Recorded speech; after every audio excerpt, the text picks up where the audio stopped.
everyone, welcome back to Dear Editor. I'm Lady George and my co-host is nowhere to be found today. So today I have the beautiful, gorgeous Miss Warami Jackson. So we met her at Medicaid and her video has gone viral. It also made us realize that a lot of women really don't know how to check themselves when it comes to breast health, and in fact a lot of other health concerns that surround women. But I'd like her to introduce herself. So Miss Warami, nice to have you here today. Thank you.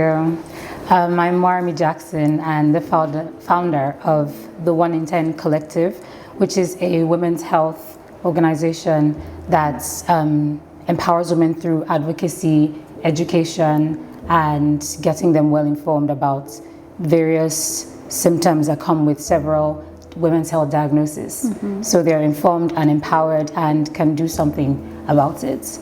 Essentially to build community around that space as well, because there is a lack of that. Okay, so you just mentioned that your foundation is named 1 in 10. So can you talk us through that, the name, why that name? So my background, myself and my team, who are co-founders and have other roles that they play within the organization, our first identity within women's health is PCOS. I was diagnosed with PCOS at 16, and initially I was looking for answers, community, just to understand what's going on with my body as a young girl going through puberty. So eventually when we began the advocacy, we decided that the stats for PCOS was 1 in 10 women, 1 in every 10 women that have PCOS. So that's how our name came to birth, 1 in 10. But it is also for the other 9, because there we still perform advocacy for every other women's health issue that the other 9 may have, that is not PCOS, that we also may have at different times as well. So that's how it came to be. Fantastic. I mean, that's a very brilliant way to coin it in, and I love it. But I also love to know what your professional background is, or your background in general. My background is in agriculture. Oh, interesting. Yeah, so very random compared to what this is. But it came from a place of passion, obviously as a Nigerian as well. I love food and farming and love to know where our food came from.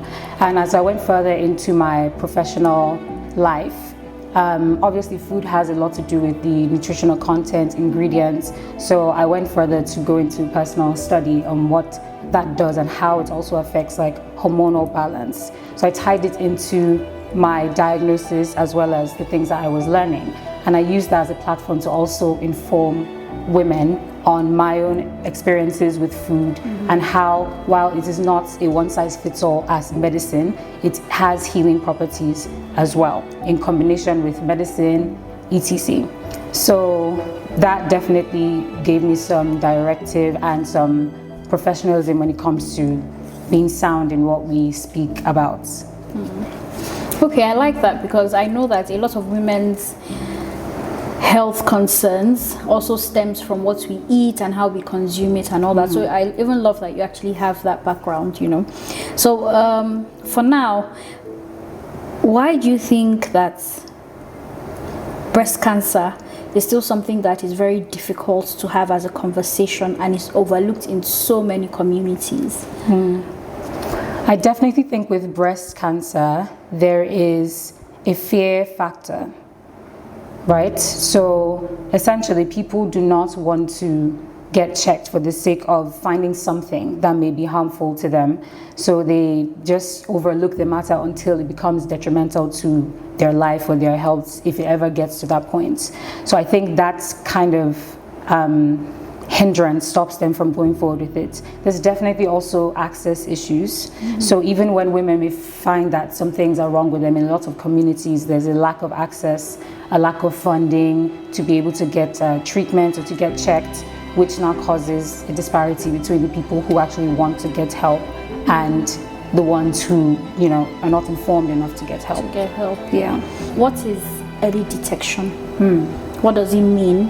And what are the next steps after that? And like, even how often should you check? Because I know somebody that checks every day, right? So that's anxiety. Exactly. So what is it? And okay, yeah, after that I'll ask the next question. So early detection is essentially preventive medicine, in quote, instead of reactive medicine, right? It's basically making sure that you have checked something before it becomes harmful. Because sometimes getting the diagnosis is not the problem, it's the effect it has on your body, especially when it's had time to marinate and cause other things to happen. So that's essentially what it means with all types of diagnosis, essentially. But with breast cancer, it's basically early detection to check if you have any of the signs that come on earlier than later, so that you can find treatment. Because when you know something, it is easier to treat it earlier than later. So how often should one check? So ideally, every woman should be checking a few days after their period, which is about 3 to 5 days after their period every month. Now, if you do not see your period regularly or constantly due to issues like PCOS or endometriosis, you should check on the same day every month for consistency, to see any differences in changing. So that's how often. And obviously, if you're of age and you've been called down for the recommended mammograms, you should attend every single time that you need to get your self-exams done at the hospital. But the one I answered previously was for the breast self-exam. So we talked about your foundation covering a lot of other health concerns. Can you talk us through some of these? Because I know a lot of women are going through a lot and they don't even understand or even know what they're going through. I was reading somewhere recently how someone went to the hospital and they kept misdiagnosing her till after years of suffering, she finally met someone who just sat her down, and just with a few medications and like lifestyle changes, she's back to, but she suffered for years. So can you talk us through some of these things that you've encountered in your field, like what women go through? I mean, it's really unfortunate to hear that story, but there's just way more than that lady going through this. We want to disclaim that we don't give personal medical advice, even if our team is made up of medical practitioners. So we give sound advocacy knowledge, but for the sake of pursuing this with your personal medical professional and building a community. But from the women we've encountered, and even ourselves as well initially, we've definitely come across hospitals, medical practitioners that just shy away from the conversation, except when it starts affecting fertility or ability to procreate. So usually when you would go there, especially for issues like PCOS and endometriosis, the first things you would hear is come back when you want to have a child, because it's not essential right now.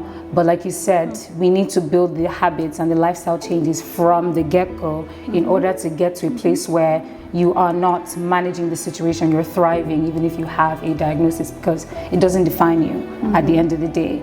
So with that situation, if we don't get checked early enough or informed about what's wrong with your body, it then gets to a point where it's either too late or you've wasted so much years in pain, in misinformation and things like that. And it is usually just one conversation away from finding out how to manage or what exactly is wrong with you. So that's why in our organization, we try to make things less clinical and more community driven, so that we can have these conversations and see what's going on, because an experience we've had could help someone else. And that's how it keeps going. And I think that is one of the best ways to like heal these issues. So in our time, I find also that, don't mind me, I read a lot. I read a lot. I Google everything. I talk to my ChatGPT a lot and all that. So yeah, I find that a lot of women in our climb, don't talk openly about their bodies.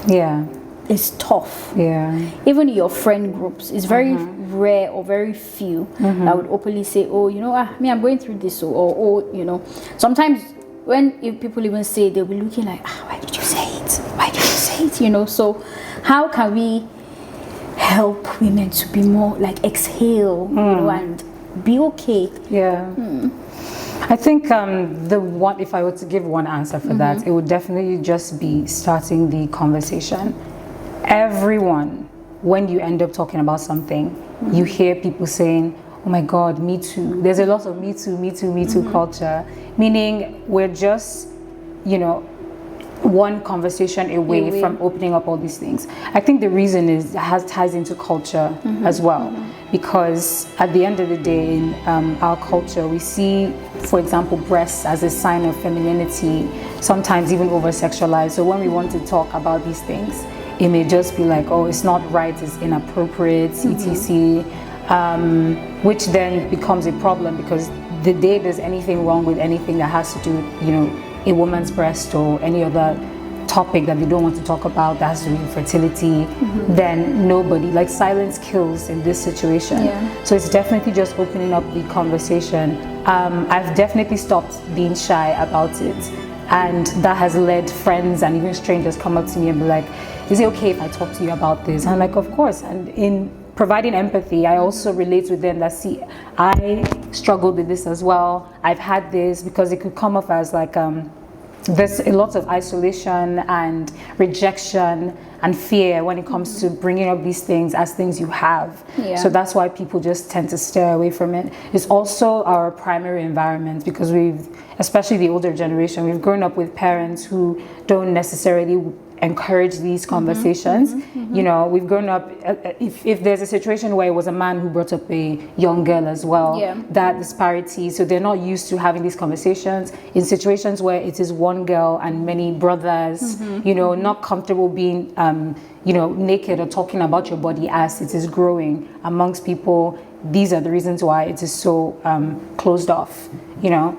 And also, I definitely think religion also has a lot to do with it, because sometimes there's a fine line between faith and being a fanatic. I'm a believer myself, I'm for strong faith, but I also know that we talk about the Bible talks about everything as well. So sometimes when you want to confess that, oh, I'm feeling this sick, God forbid, you're not feeling it. If the elevator is going down, you say, I'm not going down. I'm not going down, you know. So before you can even orate something that's wrong, you've been shunned because it seems like a curse upon yourself, as opposed to just, you know, making awareness about his situation. So all these things tie into the reason why it's so difficult for women to talk about these issues, but it should most definitely be encouraged. And it is the responsibility of each and every one of us, because right now, with the way the world is going and how younger people are, you know, becoming more exposed to a lot of diagnoses, advocacy is no longer a suggestion, right? And it definitely shouldn't be an awareness month or a seasonal thing we do. It is a necessity. So everyone is informed, especially for the younger generation, because they will always copy what they were not trained on, you know, or what they were trained on. And they will always do what they see and what they hear about. So, yeah. Okay, so you spoke about anxiety, right? If you've experienced someone having it, right? Of course, automatically it will always be in your head, right? So are there places where people can go and exhale and then, you know, help with the anxiety? So is that part of what, like, your community does? You know, even if the person is not going through it at that time?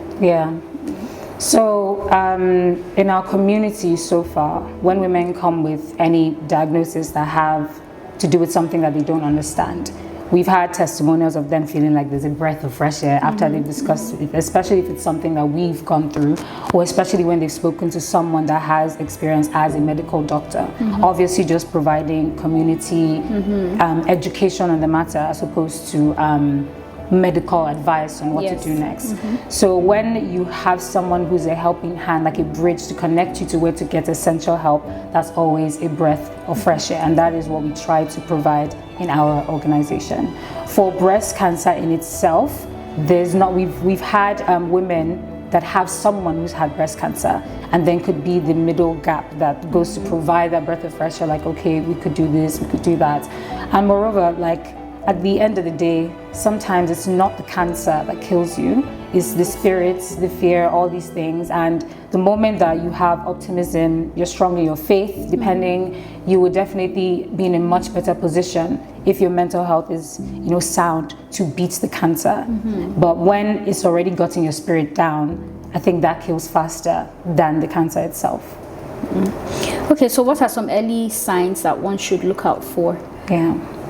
So naturally, we would think that lump should just be like the first early sign, and that's one of the anxieties. Once we see a lump, we're like, oof, it's cancer, and we Google and they tell you, yes, you have cancer. But one of the earliest signs you might see is changes in the breast, like the skin of the breast having like an orange peel, the shape of the breast dimpling, nipple discharge, you know, changes in shape, changes in the way one breast looks compared to the other, right? So those are one of the first things besides like the lump that we're all aware of, because sometimes you could have a lump and it could be benign, it could be fibroadenoma as well, which is a benign lump. It's just fibrous tissue accumulating. So these are the things to always look out for, which is why it's very important that you have your look and your feel test at that time every month. Okay, so you said like I think they call it fleur d'orange or something. That's what they call fleur d'orange, That's what they call it and all that. So yeah, okay. But are there any specific myths or misconceptions that you would like to debunk about, you know, breast cancer and everything around it? Yeah, I think one I've just mentioned is that a lump always means cancer. Like we just said, sometimes it's not cancer, it's benign, which is why it's very important that any change you see, you go and get checked so that you know what's going on, where you're starting from. Another one would definitely be, you know, it's hereditary. So if it's not in your genetic line, then you're not going to have it. That's not always the case. Anyone can have breast cancer. Although when the BRCA, which is breast cancer 1 or 2 gene, mutates, you are more likely to have it, but anyone could really have breast cancer. Another interesting one is that men get breast cancer too. Men get mastectomies and things like that. So it's not limited to women, which is why it's important that everyone has information on this. And breast cancer is not just for older women. There's more prevalence of young women having breast cancer. So the more informed you are against these myths, the easier it is to navigate and to also help someone else that may be going through it or just misinformed. Okay, so besides breast cancer awareness, what other women's health issues, especially in our environment, do you feel like is underrepresented and underlooked or overlooked? There's an exhaustive list. But I think one of the most common ones that people would relate to or know of, besides PCOS, I mean, the awareness month was just in September, so there was a bit of traction for it and all that. But I would say polycystic ovarian syndrome, endometriosis, knowing the difference between the two, how it affects you, because sometimes they say it was just a period problem. Anything that has to do with period is a period problem. Then there's more common ones that sometimes are an effect of having one of these issues, like if you have insulin resistance with PCOS, then it could potentially, if care is not obviously taken, lead to diabetes. Meanwhile, diabetes will just be reserved for like maybe older women or older men as well, right? But there are so many things that link to other health issues. There is anemia as well, which is very common. A lot of people just think, oh, I'm just so tired, sleepy, all these things, but that is your body showing you that there's a sign that you need to go and get checked for something. There's also urinary tract infections. That's one common one that I think we just overlooked, like why does it burn to pee? I just thank God it's been 3 days, which sometimes leads to overuse of antibiotics. But there are other things that could be in place that you know that, yeah, this is how to manage this situation. Blood sugar, hormonal imbalance, you know, there's so many things that are overlooked in women in itself, and then just general health issues, you know, so which is why, as much as you know, I know that in these days we tend to, you know, desensitize ourselves to the situation because there's a lot going on in our lives, in the country, in the world, and we would say ignorance is bliss, or, you know, as young people will say, delulu is the solulu, you know, and things like that, or what you don't know wouldn't kill you, but the fact is what you don't know about your body can kill you, you know, so it's very important that we advocate, create awareness, and just get as much knowledge as we can on these matters, and have spaces like these where conversations are being had and there is experience that we can build off of. Okay, so we've had a quick and brief conversation with Miss Warami, and I'm pleased that she came on, and I would like everyone to follow 1 in 10, reach out, speak to her, you know, she has a whole team, and I'm sure they will have answers to your questions, because I believe that there are so many women who have so many questions on PCOS, hormonal imbalance, UTIs. Because I know when women, some people say, oh, I have a UTI, I just went to the pharmacy, they gave me medication. No, you've heard from her that sometimes it's more than that, right? So reach out, ask your questions, and I hope you enjoyed this episode. Thank you so much, Miss Warami, for coming. Thank you for having me. And I'm so glad to have you here. Thank you. This was absolutely brilliant. We love what you're doing for advocacy. Thank you. Thank you.